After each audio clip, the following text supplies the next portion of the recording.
नमस्कार, city news channel में स्वागत है। हमारे साथ में है अमरावती के आयुक्त और हाल ही में आईजी पद पर जिनकी पदोन्नति हुई नवीन चंद्र जी रेड्डी पिछले 15 महीने से लगातार अमरावती के संपर्क में जो अपराध और अपराध से मुक्त अमरावती बनाने का जो सपना इन्होंने लिया। 15 महीने पहले जब आए थे जब भी कहा कि अमरावती में जितने भी अपराधी है और आते समय ही दंका दिया अपराधियों को जो आज तक चल रहा है, और हाल ही में कई अपराधियों को निकालकर उन्हें जेल के सलाखों के पीछे पहुंचाया। ऐसे हमारे नवीन चंद्र जी रेड्डी आज स्टूडियो में हैं। थोड़ा सा अल्प परिचय कि पुलिस व्यवस्था में किस प्रकार से आए, उसके बाद में अपराध और राजनीति पर चर्चा होगी आयुक्त साहब से। सर जी नमस्ते। नमस्कार। पुलिस फील्ड में आप किस प्रकार आए, क्या यानी बचपन से इच्छा थी कि कहीं कुछ और? मैं जब यूनिवर्सिटी में मेरा एजुकेशन चल रहा था, जी जी, जब मैं बीटेक फूड साइंस परभनी कृषि विद्यापीठ में था, मराठवाड़ा कृषि विद्यापीठ, तो उस वक्त मैंने एमपीएससी एग्ज़ाम्स का शुरुआत किया जी। बचपन से तो था ही कि कोई कॉम्पिटिटिव एग्ज़ाम्स देकर एडमिनिस्ट्रेटिव सर्विस में जाना है, ये मेरा था सपना बचपन से। बट जब परभनी में एडमिशन लिया तो उस वक्त वहाँ पर एक माहौल था स्टडी करने का, और विशेष करके एमपीएससी एग्ज़ाम्स देने का ज़्यादा माहौल था। 91-92 की बात है जी जी। और बीटेक जैसे ही ख़त्म हुआ मैं मेरा प्रिलिमिनरी एग्ज़ाम मैंने दिया था। एमटेक फर्स्ट ईयर में एडमिशन था उस वक्त, मेंस एग्ज़ाम भी हुई और उसी साल मेरा फर्स्ट अटेम्प्ट में डीवाईएसपी के लिए सिलेक्शन हुआ था। तो तभी से फिर पीछे देखने का ग्रेजुएशन के साथ में आपने एमपीएससी भी देना शुरू कर दिया था और एमपीएससी में अटेम्प्ट आपका सक्सेस हो गया और सीधी डीवाईएसपी यानी पुलिस में ही जाना था क्या, आईएएस बन के? और कोई भी ऐसा था कि पुलिस की ज़्यादा ही? नहीं, तो फर्स्ट प्रेफरेंस तो ऑफ कोर्स नेचुरली आईएएस और वही था जी। बट जैसे ही पुलिस में सिलेक्शन हुआ तो कई सारे जो फ्रेंड्स होते हैं या जिनसे भी, और एक ग्लैमरस जॉब जो दिखता है यूनिफॉर्म का, उसका अट्रैक्शन नेचुरली सभी को होता है, तो वो मुझे भी हुआ। और फिर मैंने कोई बाद में अटेम्प्ट नहीं किया था एग्ज़ाम का, और 94 में डीवाईएसपी करके ज्वाइन हो गया है। और फिर लगातार उसके बाद फिर कई सारी जगह पे महाराष्ट्र में पुलिस एज ए डीवाईएसपी, उसके बाद एडिशनल एसपी, एसपी, डीआईजी करके, मतलब जैसे जैसे प्रमोशन मिलता गया वैसे काम करते रहे। पुलिस में थे आप, शादी ब्याह के मामले में किस प्रकार से? पुलिस वालों की शादी जल्दी हो जाती, पुलिस वालों को लड़की नहीं देते लोग? ये ऐसा तो कुछ हुआ नहीं उस वक्त जी, क्योंकि जब मैं गढ़चिरौली में था तभी मेरी शादी हुई थी। और पेरेंट्स की मर्जी से आपकी जी अरेंज मैरिज हुई जी। तो शादी की बात की, शादी की लाइफ कैसी रही? पुलिस वाला और परिवार एक साथ में कॉम्बिनेशन किस प्रकार? क्योंकि क्या होता, 24 घंटे आप लोग ड्यूटी पर रहते? पुलिस में ज्वाइन होने के बाद या मोस्टली गवर्नमेंट ऑफिसर्स के साथ होता ही है, गवर्नमेंट ऑफिसर्स में, बट ज़्यादा पुलिस में सफ़र होते हैं फैमिलीज़, क्योंकि टाइमिंग का कोई जब एग्जीक्यूटिव पुलिस में काम करते हो तो वक्त का कोई ये नहीं रहता है, कभी भी ड्यूटी आती है। और जैसे सुपरविज़न करने वाले ऑफिसर्स होते हैं तो उनको तो टास्क कंप्लीट करना होता है भाई, तो वो तो आखिरी तक रहना ही पड़ता है।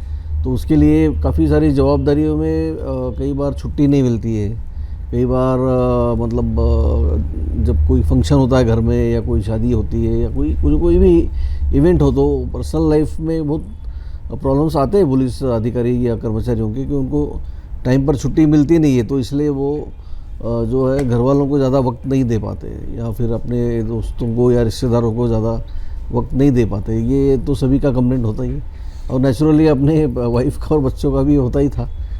तो इसको सेटिस्फेक्शन किस रूप में वापस लेते हैं आप? क्योंकि क्या होता, परिवार सबके लिए इम्पोर्टेंट होता है, दोस्त इम्पोर्टेंट होता है। आपको हर 3 साल में जगह छोड़ के जानी, फिर नए दोस्त बनाने, तो पुराने दोस्त भी इस लिस्ट में कहाँ रहते थे?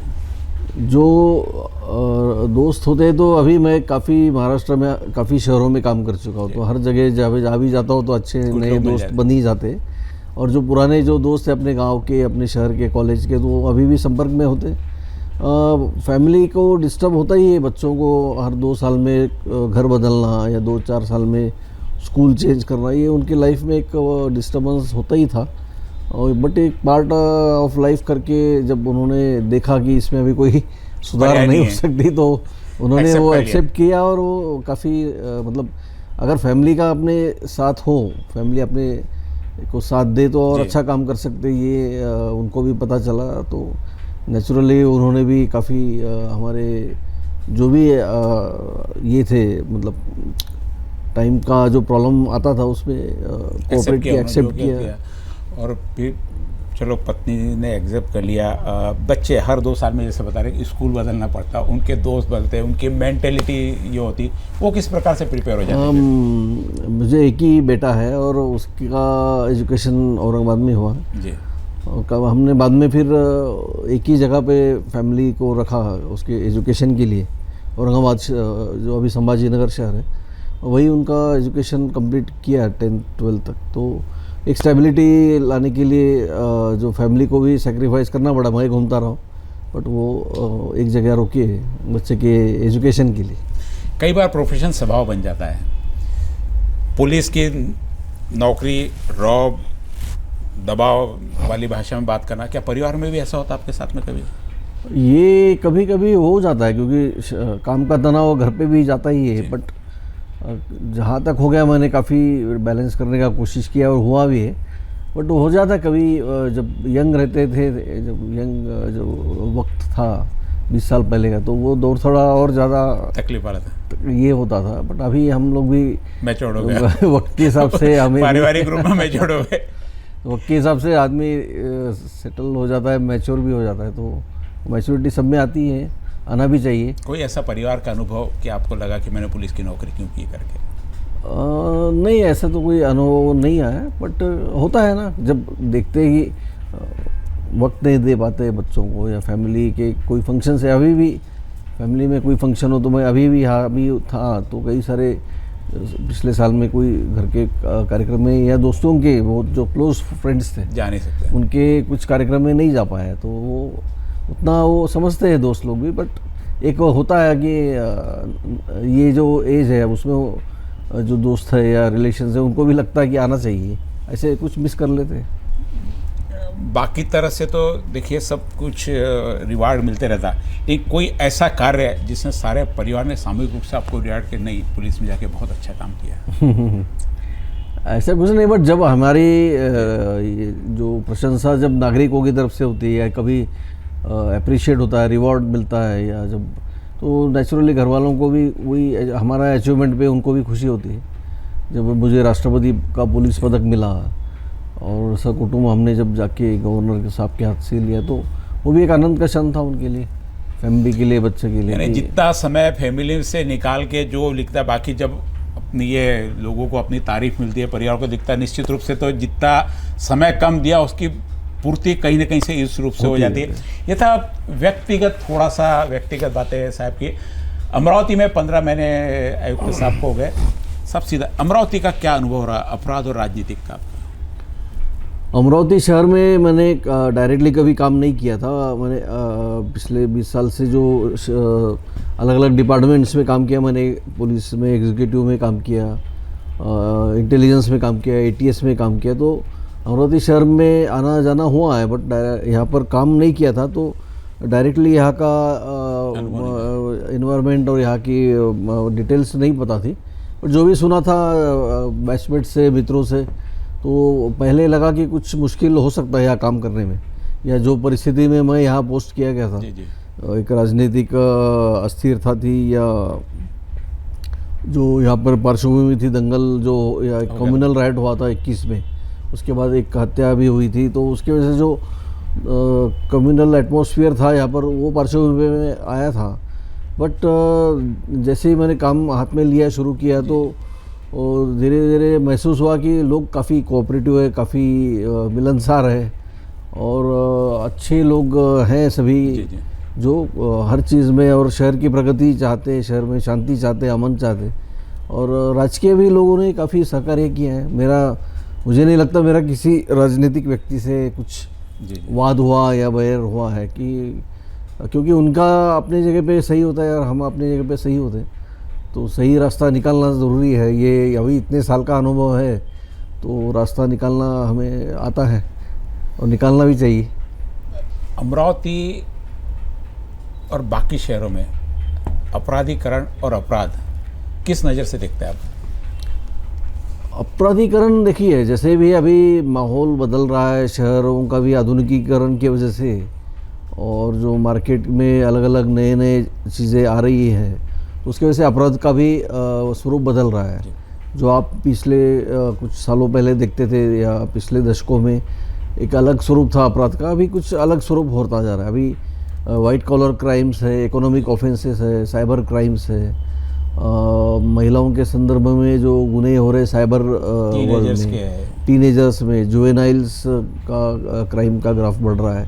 तो ये सारी चीज़ें समाज में जैसे जैसे कुछ बदलाव होता है, तो उसके हिसाब से क्राइम का स्वरूप भी बदल रहा है। पहले हम लोग ने जो इतिहास यहाँ का देखा है कि यहाँ वायलेंट क्राइम ज़्यादा हुआ करता था, या फिर कोई गैंग्स का ज़्यादा प्रादुर्भाव था, और गैंग्स और मर्डर्स का जो चलन था वो अभी कम हुआ है। बट जो भी कुछ क्राइम्स होते हैं, तो वो वायलेंट क्राइम्स के ऊपर अंकुश लगाने के लिए उपाय योजना तो करते ही रहते हैं, बट ये क्राइम्स का स्वरूप बदल रहा है, निश्चित ही बदल रहा है। और युवाओं में खास करके जो क्राइम का अभी जो टेंडेंसी है वो इसमें बढ़ रहा है, साइबर क्राइम में, और कुछ नारकोटिक्स के संबंध में ड्रग्स लेने का ये हो रहा है। और ड्रग्स और नारकोटिक्स और कुछ बाकी कुछ गलत जो आदतें जो लगती है, उसके वजह से जो क्राइम होता है, वो क्राइम अभी बढ़ रहा है। उस वक्त उस टाइप का क्राइम पे कंट्रोल करना ज़रूरी है, अभी ऐसा दिख रहा है। पहले जैसे देखा कि कई बाहर आप लोगों के चेहरे से, आपकी वर्दी से काम हो जाते, वर्दी पहन के खड़े हो गए आप, चेहरा साहब ने फ़ोन कर दिया तो बहुत सारे क्राइम रुक जाते थे। अभी जैसे आपने बताया कि क्राइम का स्वरूप अभी बदल गया है, क्रिमिनल आपको भीड़ में दिखाई नहीं देता, अभी पुलिस वालों को नहीं, आम आदमी को, कोई भी वाइट कॉलर क्राइम भी हो सकता है, वाइट कॉलर क्रिमिनल भी हो सकता है।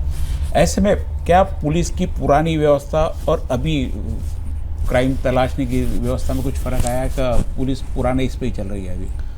नहीं, निश्चित ही पुलिस के इन्वेस्टिगेशन तौर तरीक़ों में काफ़ी अभी सुधार आया है। हालांकि अभी जो नए कायदे आ रहे हैं उसमें और काफ़ी जो अपने आपको बदल दिखेगा ही, क्योंकि उसमें काफ़ी सारा इन्वेस्टिगेशन को संरक्षण दिया गया है।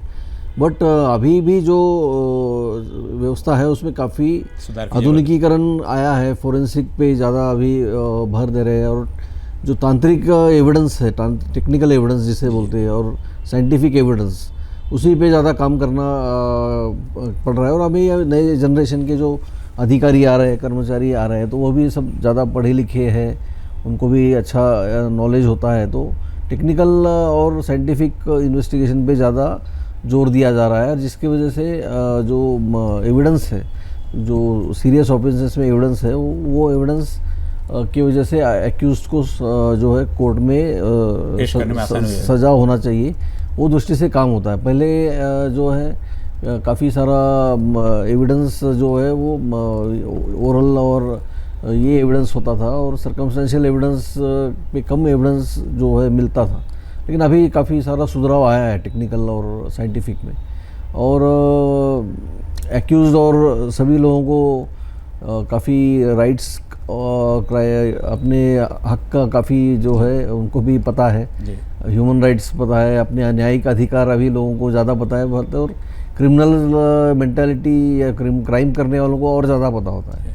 तो वो लोग उसका ज़्यादा पुलिस को यूज़ करते हैं। तो पहले जो रूडिमेंट्री तरीके से जो पुलिसिंग होता था, या आप देखते थे 20 साल पहले जो कहा जाता था कि 3rd डिग्री यूज़ किया है पुलिस ने, करना चाहिए, ऐसा अभी भी लोगों को लगता है, एक जनरल पब्लिक को। तो अभी ऐसा कोई प्रकार पुलिस नहीं कर पाती है, या कर नहीं सकती, या करना भी नहीं चाहिए, क्योंकि मानवाधिकार और कायदे में वैसा कुछ जो है वो सब लिखा नहीं है, वैसा वर्जित है, और जो है वो साइंटिफिक तरीके से। फिर आप अपराधी से अपराध किस प्रकार कबूल करवाते हो यदि नई 3rd डिग्री का यूज़ करते नहीं तो? क्या और कौन से तरीके होते हैं ऐसे? नहीं, तो एविडेंस जो है, पहले अगर एविडेंस लाते हैं तो एक्यूज्ड को जो है वो टेक्निकली उसको बताया जाता है, उसको क्या जो आजकल काफ़ी सारे मोबाइल लोकेशन, CDRs, एक्यूज का होना वहाँ जगह पे, उसका DNA का अगर एविडेंस हो तो DNA का भी जो है क्लिंचिंग एविडेंस होता है। अगर एक एक्यूज यहाँ पर रुक कर गया और उसका कहीं पे आ गया डीएनए, तो वो अक्यूज उस जगह पे है, ये प्रूव करने में और आसान जाता है। तो ये सब सारी टेक्निक्स आ चुकी टेक्निकल है। रूप से अपराधी कहीं बच नहीं पाता, कहीं ना कहीं एविडेंस मिल जाता है, छोड़ के जाता है।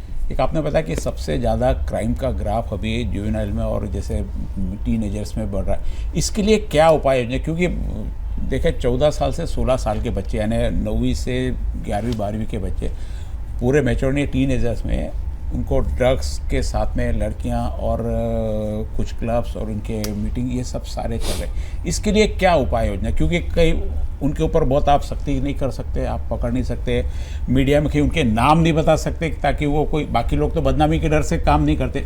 इनके लिए क्या उपाय योजना है? इसमें हमारा अभी तक जो मेरा अनुभव है और जो स्टडी है उसमें ये दिखाई दे रहा है कि टीनेजर्स के पास जो है वो उसमें 2 टाइप के मतलब है। कुछ बहुत एफ्लुएंट फैमिलीज से आते हैं या जिनके पास जो है उनको मनी का कोई प्रॉब्लम नहीं है, ऐसे भी देखे गए हैं। और कुछ टीनेजर्स जो है वो थोड़े से पॉवर्टी या फिर जो एफ्लुएंशियल नहीं है, तो ऐसे भी लोग हैं। तो वो जो गैप है उसको भरने के लिए भी कभी कभी टीनेजर्स की ओर से या कोई सारे जुवेनाइल्स की ओर से पैसे के लिए क्राइम किया जाता है। तो कभी चोरी का क्राइम हो, फिर अगर उसको आदत हो गई किसी ड्रग लेने की, कई सारे लोगों को धीरे धीरे कोई ड्रग की आदत हो जाती है, तो वो ड्रग्स के लिए भी वो बीच में फिर कुछ चोरी की आदत लग जाती है या फिर और पैसा ज़बरदस्ती छीनने की आदत लग जाती है। तो ये सारे बातें जो है ये कंट्रोल करने के लिए सोसाइटी में सभी बहुत सारे आजकल दबाव गट है, उन सभी को लेके हम उसके ऊपर कंट्रोल करना चाहिए और करने की कोशिश करते हैं। कोई एनजीओज़ है, कोई माँ बाप का ग्रुप है, कॉलेजेस है, स्कूल्स है, तो जहाँ दबाव गट भी होते हैं तो वो लोग भी मिलके इनको इन्फ्लुएंस करते हैं और उनके इन्फ्लुएंस में आके फिर वो क्राइम कंट्रोल किया जा सकता है। तो उसके भी कई सारे उपाय योजना हैं। तो वो बट ये चीज़ जब तक कम नहीं होगी जब तक ये लोगों को अट्रैक्शन, नए नए चीज़ों का लोग को अट्रैक्शन होता है। कभी जैसा बच्चा टीनेज में आता है या कोई कॉलेज के इस पे आता है तो वो उसको अट्रैक्शन शुरू हो जाता है, कभी ड्रग लेगा, कभी स्मोकिंग करेगा, कभी अल्कोहल की तरफ जाएगा या फिर तो इन चीज़ों से बचने के लिए जो पीयर प्रेशर ग्रुप होते हैं, माँ बाप का ग्रुप होता है, कॉलेज के स्कूल के टीचर्स का ग्रुप होता है, समाज का एक ग्रुप होता है जो आजू बाजू में रहने वाले, ये सभी पीयर प्रेशर जो ग्रुप्स है ये भी वॉच करना चाहिए इन लोगों ने। और उन लोगों का इन्फ्लुएंस ज़्यादा होता है तो वो इसमें निश्चित मदद कर सकते हैं ऐसे क्राइम्स कम करने में। क्या लगता है ये बाल अपराध के पीछे समाज व्यवस्था जिम्मेदार है, एजुकेशन सिस्टम जिम्मेदार है, पेरेंट्स जिम्मेदार है या कहीं कानून की कमजोरी है? नहीं, ये सब कलेक्ट मुझे जो अभी इसमें तो कई सारे सोशोलॉजी और साइकोलॉजी और क्रिमिनोलॉजी वाले इसका एनालिसिस करके आपको बता पाएंगे, पर जो प्रैक्टिकल अनुभव मैं देख रहा हूँ, जो फील्ड पे अनुभव से बता सकता हूँ कि कई सारे फैक्टर्स हैं जो अभी इसके पहले भी मैंने बताया। तो एक सोशल फैक्टर है, जो इकोनॉमिकल फैक्टर है, जो है वो एज वैसा होता है कि उसमें हर चीज़ बच्चों को या जो उनको चाहिए होती है तो वो पाने के लिए वो कुछ भी कर सकते। पहले भी नहीं करते थे ऐसा नहीं, पहले भी होता ही था ये क्राइम्स, बट अभी उसका स्वरूप ज़्यादा थोड़ा दिखाई दे रहा है क्योंकि अपने हाथ में अभी इंटरनेट आ गया है, मोबाइल फ़ोन्स आ गए हैं, तो उसमें भी नए नए तरीके उनको पता चलते हैं, नए नए क्राइम्स आ रहे हैं। उसमें जो है पोर्नोग्राफी देख रहे हैं वो लोग, तो वो चीज़ों से उनके जो है उसमें बढ़ जाता है, पाने की इच्छा बढ़ जाती है, तो वो क्राइम की तरफ नेचुरली कुछ लोग उसमें अट्रैक्ट होते हैं। ऐसा नहीं कि सभी हो रहे हैं, 100 में से ये कुछ 5% या 2% भी नहीं होगा ये संख्या, बट उसके वजह से भी कुछ गंभीर गुनाह घटते हैं। तो उस पर कंट्रोल करने के लिए अलग अलग फैक्टर्स हैं, वो लोगों ने काम करना चाहिए। अभी चल रही थी आयुक्त साहब से अमरावती में अपराधीकरण और अपराध से मुक्त किस प्रकार हुए, कई चीज़ों पर चर्चा चली जिसमें बाल अपराध पर मुख्य रूप से जो आगे चिंता का विषय बनते जा रहा है आने वाली पीढ़ी के लिए। निश्चित रूप से उसके लिए सभी को प्रयास एक साथ में करना है, पेरेंट्स को भी करना है, समाज व्यवस्था को करना है, पुलिस को भी करना है, शिक्षा व्यवस्था को सुधार करना है। ये थी अपराध की बात है। अब राजनीति और आने वाले लोकसभा चुनाव, विधानसभा चुनाव और कारपोरेशन 3 चुनाव आयुक्त साहब के सामने होने हैं। एक छोटे से ब्रेक के बाद में राजनीति पर चर्चा।